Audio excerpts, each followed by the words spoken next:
샬롬. 오늘도 메시안 묵상으로 하루를 시작하는 모든 성도님들 가운데 주님과의 더 깊은 만남과 교제가 있으시기를 소망합니다. 이제 성령님의 임재와 도우심을 구하는 기도를 드리겠습니다.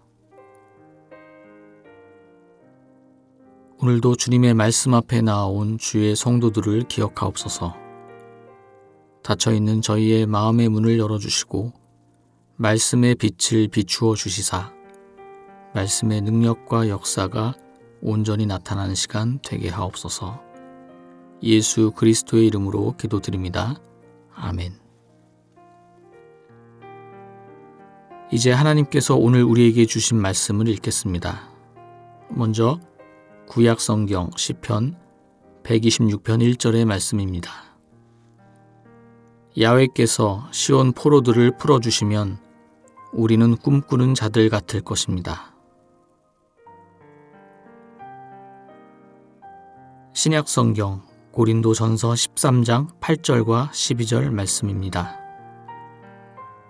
예언의 말이 그치고 방언이 멈추고 지식이 끊어지는 곳에서도 사랑은 결코 그치지 않습니다. 우리가 지금은 거울로 어두운 상을 보지만 그때는 얼굴과 얼굴을 맞대고 볼 것입니다.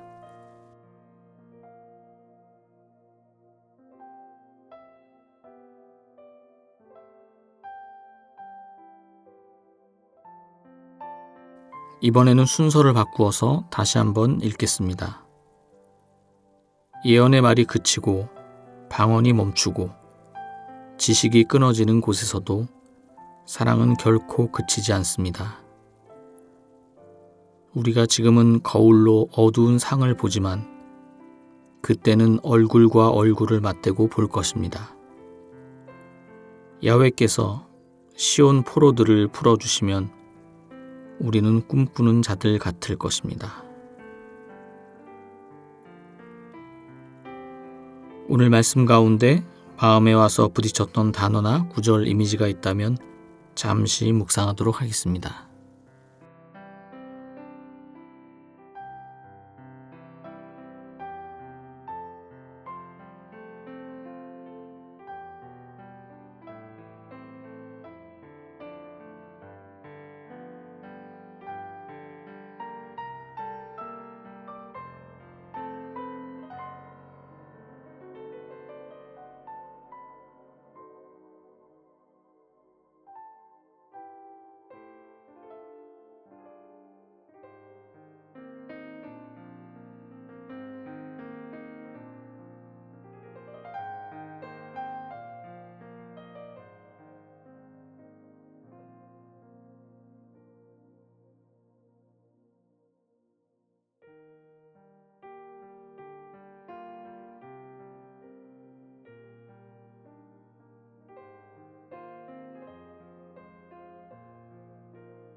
오늘 구약의 말씀은 바벨론 포로 생활을 하고 있던 이스라엘 백성들이 극적으로 해방된 상황을 배경으로 하고 있습니다.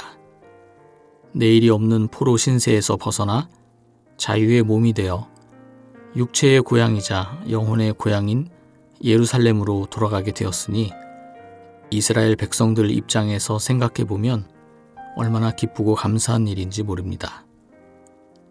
시편 기자는 전혀 예상치 못했던 상황이 펼쳐졌음을 마치 꿈을 꾸는 것과 같다고 표현했습니다. 그러나 기대했던 예루살렘에서의 생활은 만만치 않았습니다.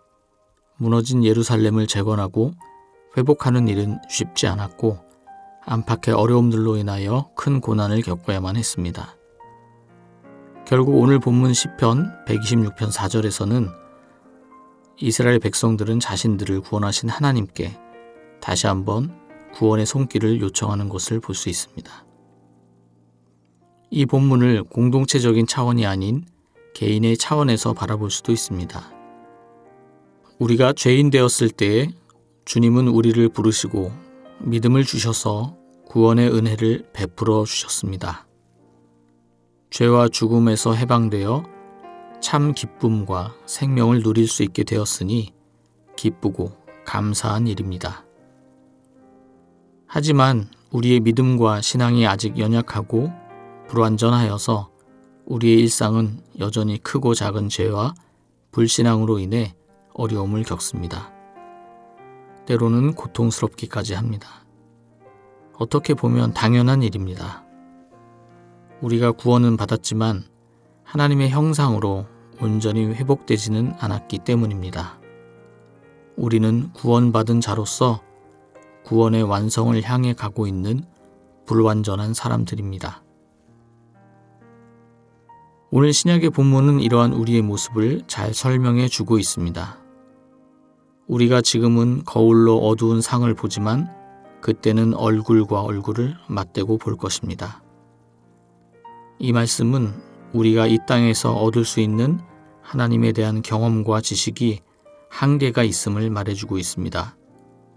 우리가 하나님을 본다고 하지만 거울로 어두운 상을 보는 것과 같다고 합니다.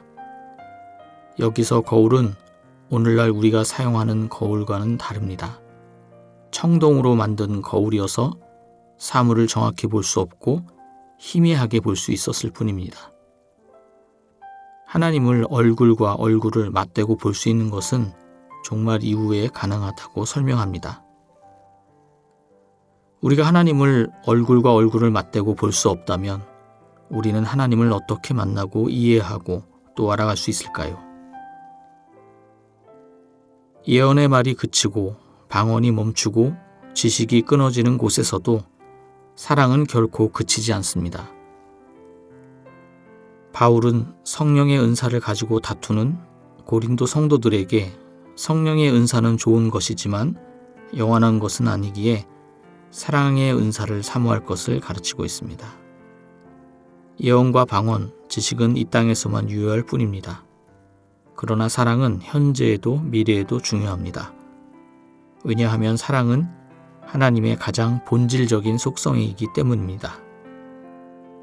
사랑이신 하나님을 이해하는 방법은 사랑을 통해서입니다. 우리는 사랑을 통해서 하나님에 대한 지식과 경험의 한계를 넘어갈 수 있고 또 우리의 불완전성을 극복할 수 있습니다. 그러므로 우리는 사랑의 은사를 사모해야 합니다. 바울은 우리의 믿음 생활을 믿음, 소망, 사랑으로 요약했는데 그 중에 제일은 사랑이라고 말했습니다. 사랑하는 성도 여러분, 하나님은 사랑이십니다. 사랑이신 하나님을 이해하고 경험하고 만나는 방법은 사랑을 통해서입니다. 오늘 하루 나를 사랑하시는 하나님을 충만히 경험하는 가운데 하나님이 사랑이시고 내가 사랑이고 또 이웃과 세상 모두가 사랑인 것을 깨달아서 사랑의 풍성한 교제 가운데 머무는 삶 살아가실 수 있기를 기도드립니다. 이 시간 다 함께 기도하겠습니다. 사랑의 하나님, 나의 연약함, 부족함, 불완전함을 고백합니다. 그러나 하나님이 사랑이시고 우리가 하나님께 사랑받는 존재라는 사실을 기억하고 고백하게 하옵소서. 그 충만한 사랑의 경험으로 오늘 하루 사랑의 통로로 살아가게 하옵소서. 사랑이신 예수 그리스도의 이름으로 기도드립니다. 아멘. 이제 여러분의 기도와 묵상을 이어가시겠습니다.